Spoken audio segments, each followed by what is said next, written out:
One of the biggest mistakes I see when it comes to creating a calorie deficit is choosing just a standard number. So this video is going to explain why you should not do that and what you need to do instead in order to pick the right size deficit for you.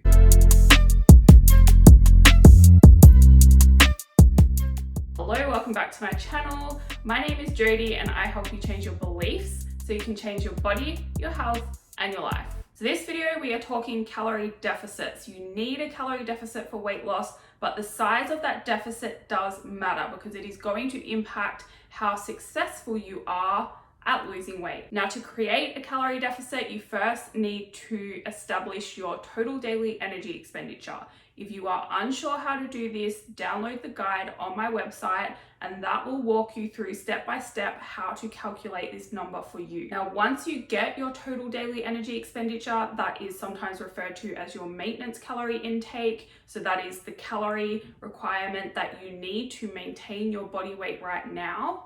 Once you get this, one of the most common mistakes I see is just slashing a set number or a standard number from this. Usually this number is 500 calories. Now, this doesn't make sense to do it like this because if you have a very high total daily energy expenditure, 500 calories from that is going to leave you with a lot of food still. Whereas if you have a low total daily energy expenditure, taking 500 calories from that is going to leave you with very little food and you're going to really notice that difference. So let me repeat, if you have a high total daily energy expenditure, you're probably not going to notice 500 calories missing like you will, but it's not going to have as greater impact because it's a smaller percentage of your calories overall. Whereas if you take 500 calories from a lower total daily energy expenditure, then you are really going to notice this because it is a bigger percentage of your total calories. If you just take a standard number off your total daily energy expenditure,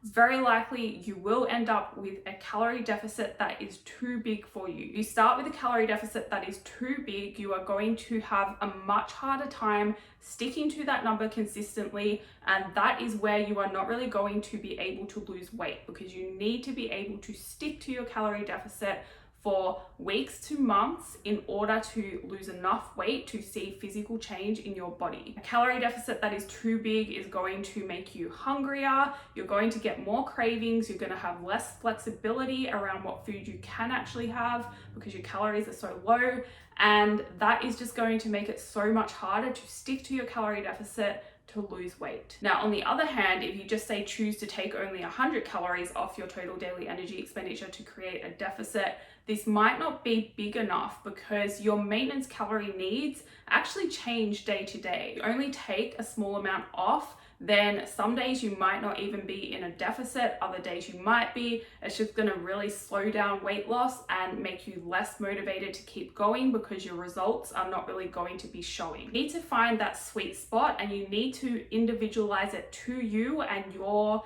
maintenance calorie needs. The way you do that is by first of all taking off a percentage from your total daily energy expenditure rather than a standard number.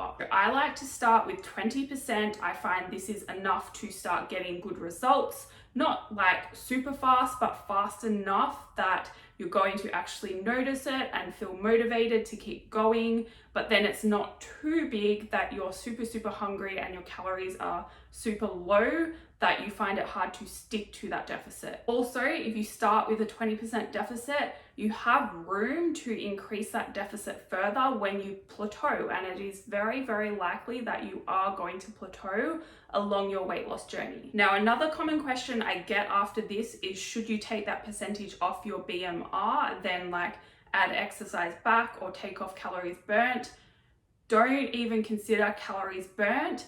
Your total daily energy expenditure includes your BMR and it also includes any activity you do, exercise, walking, non-exercise activity like fidgeting and that, it's all factored into your total daily energy expenditure. So if you use the guide on my website to calculate your total daily energy expenditure, it's all factored in for you and you don't need to worry about anything else. All you need to worry about then is taking off a percentage that will give you your calorie deficit And then finally, after that, to actually work out whether this number is appropriate for you or not, you have to stick to it and start measuring progress. You need to monitor your body weight, you need to take your waist measurement, you need to take your photos, and then you also need to consider how you're feeling on those calories.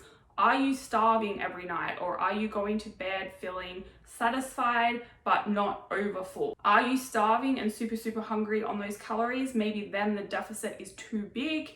If you are feeling quite full on those calories, then you actually have to ask yourself whether you're really full or you're just telling yourself you're full because you're scared to eat. I find that happens quite a lot with some of my clients who are maybe scared to eat more food than they used to because they have that mindset of, I have to restrict and I have to feel restricted, I have to feel hungry. That's not the case. Like, it is likely you will feel a bit hungry throughout the day at some stage, but you shouldn't be starving. If you are, it is very likely that your deficit is too big. Very unlikely you're going to be super full. If you work out your total daily energy expenditure using my guide and then use a percentage to create your deficit. When you are assessing your progress, it's also important to note that the scale might not move down the way you think it should. It might not move at all for a while, but something should be changing. Like, your waist should be decreasing, your clothes should be fitting better, your photos should look slightly different after a few weeks. And that is how you'll kind of know, also assessing your hunger and your energy, that the calorie deficit is right for you. And remember, slow progress is good progress when it comes to weight loss, because that is a sign that you are losing mostly fat and not just muscle and water. That is all for this video. Thank you for watching. If you would like to see more, please hit the subscribe button, like it if you liked it. If you have any questions, please send me an email. I put that in the description box. And otherwise, I will see you in the next video.